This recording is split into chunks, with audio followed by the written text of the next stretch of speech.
اللہ تعالیٰ کا ارشاد ہے وَلَقَدْ كَرَّمْنَا بَنِي آدَمَ، ہم نے بنی آدم کا بڑا اکرام فرمایا، انہیں بڑی عزت سے نوازا۔ اور ایک جگہ پہ اللہ تعالیٰ کا ارشاد ہے لَقَدْ خَلَقْنَا الْإِنسَانَ فِي أَحْسَنِ تَقْوِيمٍ، کہ ہم نے انسان کو بہترین سانچے میں، بہترین انداز میں پیدا فرمایا۔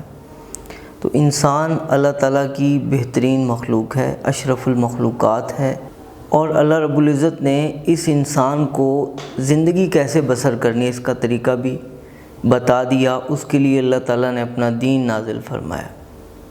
تو ہم ہر چیز کو اس کی بہترین سیٹنگز کے اوپر چلانے کی کوشش کرتے ہیں۔ گاڑی ہے تو اسے بہترین سیٹنگز پر رکھتے ہیں، کسی دوسرے کو جو اناڑی ہو نہیں چلانے دیتے۔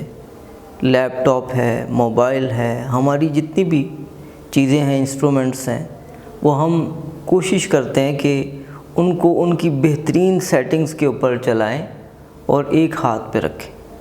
تو یہ جو انسان ہے یہ خود اتنی اہم ترین شخصیت ہے، اللہ تعالیٰ نے اس کو اتنا نوازا ہے، اور یہ اگر اپنے آپ کو ان سیٹنگز پر نہیں رکھے گا جو اللہ تعالیٰ نے اس کے لیے اتاری ہیں تو یہ آسودہ حال کبھی نہیں ہو سکتا۔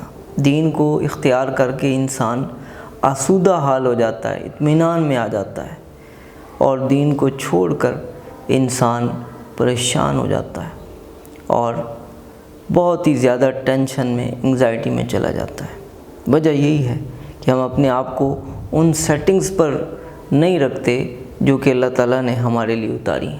اللہ تعالیٰ نے ہمیں بتایا کہ یہ ہے طریقہ، اس پہ زندگی گزارو گے تو اطمینان میں رہو گے، اور نہ صرف کہ دنیا میں اطمینان بلکہ آخرت میں کامیاب بھی ہوگے۔